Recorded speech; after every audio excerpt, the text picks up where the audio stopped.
Disclaimer lamang po, ang lahat ng inyong matutunghayan at mapapanood sa Kuya KD TV ay hango lamang sa maingat na pananaliksik na nakalat na impormasyon. Ang layunin ng Kuya KD TV ay makapagbigay ng saya at kapupulutan ng kaalaman at aral sa bawat manonood. Maraming salamat po.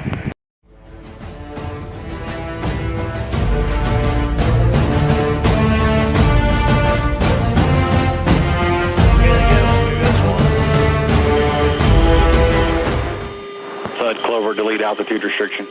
That copies delete altitude restriction. Super Alibord class destroyer, USS Ronald Reagan Navy aircraft carrier, Northrop F-20 Tiger Shark fighter jet, North America F-100 Super Sabre, American fighter jet F-21, higher level technology developed now for its future Columbia-class ballistic missile submarine. Ilan lamang yan sa mga kagamitang pandigma ng bansang Amerika. Ang bansang Amerika ang isa sa pinakamalakas at advanced na kagamitan na ginagamit sa digmaan.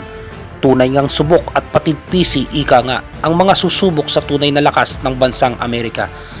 Tinaguri ang matayog na di masukat ang persang hukbo ng Amerika na sinubok na ng panahon.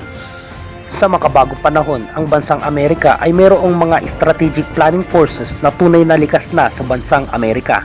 Strategic is the ability to lead ourselves, our team, and our organization in a way that advance the organization missions and goals and creates advantage for the long term.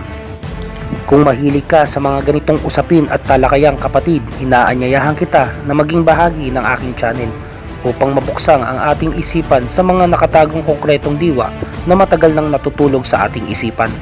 Hahalukayin natin ang hangganan at kakayahan ng ating pag-iisip na hindi kayang arukid ng ordinaryong pag-iisip.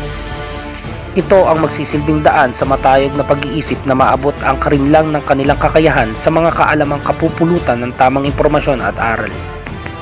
Hindi natin maitatanggi ang Amerika ang siyang pinakakinakatakutang bansa na may kakayahang magpabagsak ng isang imperyo ng isang bansa.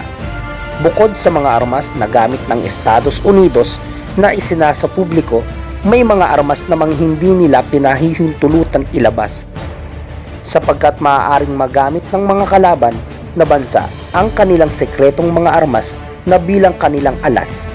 Iyan ang estratehiya na mayroon ang bansang Amerika. Kung mapapansin ng lahat, ang Amerika ang may maraming kaalyadong bansa o kadikit sapagkat buo ang tiwala ng bansang naniniwala na magiging patas ang bansang Amerika sa mga bansang nagtitiwala dito.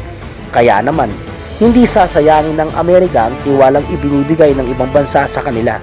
Kaya mas lalong pinag-iinting ang kapayapaan at itinataguyod ang patas na kasunduan na maging matiwasay ang lahat. Ang Amerika ang nangunguna sa pagtulong sa mga bansang inaapi at sinasakop na mapagmataas na bansa. Isa ang Pilipinas sa bansang tinutulungan ng Amerika na maging matiwasay at mailagay sa kaayusan ang bansang Pilipinas na hindi masakop ng ibang bansa. Mahalagang malaman natin ang layunin ng bansang ating pinagkakatiwalaan sapagkat dito mabubuo ang ating pagtitiwalang lubos sa ibang lahi upang magkaroon ng kapayapaan sa ating bansa. Hanggang dito na lamang po ang aking video. Maraming salamat po sa inyong panonood. Inaanyayahan ko po kayo na mag-subscribe sa aking YouTube upang makabahagi kayo sa kwentong kapupulutan ng impormasyon at aral.